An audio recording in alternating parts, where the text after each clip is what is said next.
भारतीय सेना की ताकत दोगुनी होने वाली है। चीन और पाकिस्तान के टैंक्स अब सेना के वार से बच नहीं पाएंगे। सेना ने 156 प्रचंड लड़ाकू हेलीकॉप्टर्स की खरीद को मंजूरी दे दी है। ये सभी हेलीकॉप्टर सेना और वायुसेना की टुकड़ियों में शामिल होंगे। रक्षा मंत्रालय ने थल सेना के लिए 90 और वायुसेना के लिए 66 स्वदेशी लड़ाकू हेलीकॉप्टर प्रचंड खरीदने की मंजूरी दी है। प्रचंड पूरी तरह से स्वदेशी लड़ाकू हेलीकॉप्टर है जिसकी सेना को जरूरत रहती है। बॉर्डर पर प्रचंड की तैनाती से सेना की ताकत दोगुनी हो जाती है। प्रचंड हेलीकॉप्टर्स की डील से पाकिस्तान और चीन जैसे दुश्मन देश भी सतर्क हैं। बॉर्डर पर प्रचंड की तैनाती दुश्मनों के लिए किसी काल से कम नहीं है। The light combat helicopter, the Prachand. रक्षा मंत्रालय ने सेना के लिए 90 और वायुसेना के लिए 66 स्वदेशी लड़ाकू हेलीकॉप्टर प्रचंड खरीदने की मंजूरी दे दी है। अभी वायुसेना और सेना को 15 प्रचंड हेलीकॉप्टर सौंपे जा चुके हैं। वायुसेना ने जोधपुर और सेना ने असम में इनकी तैनाती की है। पश्चिमी सीमा यानी पाकिस्तान का मोर्चा और उत्तर पूर्वी भारत की उत्तरी सीमा यानी चीन का मोर्चा। इस हेलीकॉप्टर की तैनाती का सीधा मतलब ये है कि दोनों ही तरफ से टैंकों या बख्तरबंद हमले को रोकने की फुल प्रूफ तैयारी। हाल ही में सेना ने अरुणाचल प्रदेश में प्रचंड हेलीकॉप्टर की क्षमता को परखने के लिए अभ्यास भी किया।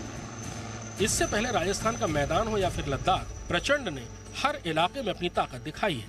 हालांकि दुश्मनों के खिलाफ प्रचंड अकेला नहीं आ रहा है। इसका साथ देने के लिए कई और हथियार भी खरीदे जा रहे हैं।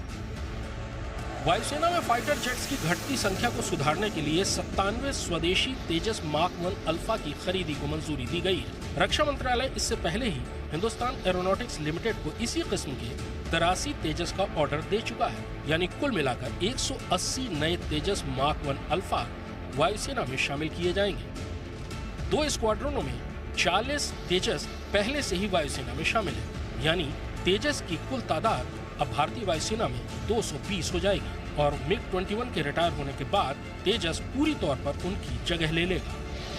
इसके साथ ही वायुसेना के सुखोई 30 फाइटर जेट्स के बेड़े में 84 एयरक्राफ्ट को अपग्रेड करने को भी मंजूरी दे दी गई है। सुखोई 30 को 2000 के दशक में वायुसेना में शामिल करना शुरू किया गया था और ये जेट भारतीय वायुसेना का मुख्य हमलावर जेट है। सेना के लिए नई 155 मिलीमीटर की तोपें भी खरीदी जाएंगी। इस किस्म की तोपों की खासतौर पर पहाड़ों की लड़ाई में मुख्य भूमिका होती है। भारतीय सेना में बोफोर्स के अलावा अमेरिका से खरीदी गई अल्ट्रालाइट होविट्जर, दक्षिण कोरिया से खरीदी गई वज्र सेल्फ प्रोपेल्ड गन के अलावा स्वदेशी धनुष इसी क्षमता की है। इन नई तोपों से खासतौर पर उत्तरी मोर्चे पर सेना की ताकत में बहुत इजाफा होगा। सेना के आर्मर्ड दस्तों की रीढ़ T-90 भीष्म टैंकों के लिए ऑटोमेटिक टारगेट ट्रैकर के अलावा डिजिटल बैलिस्टिक कंप्यूटर भी खरीदे जाएंगे जिससे इन टैंकों की क्षमता बढ़ाई जाएगी। और इन सब के साथ नौसेना के लिए जहाज से दुश्मन के जहाज को तबाह करने वाली मध्यम दूरी की एंटी शिप मिसाइलों की खरीद का भी फैसला ले लिया गया है।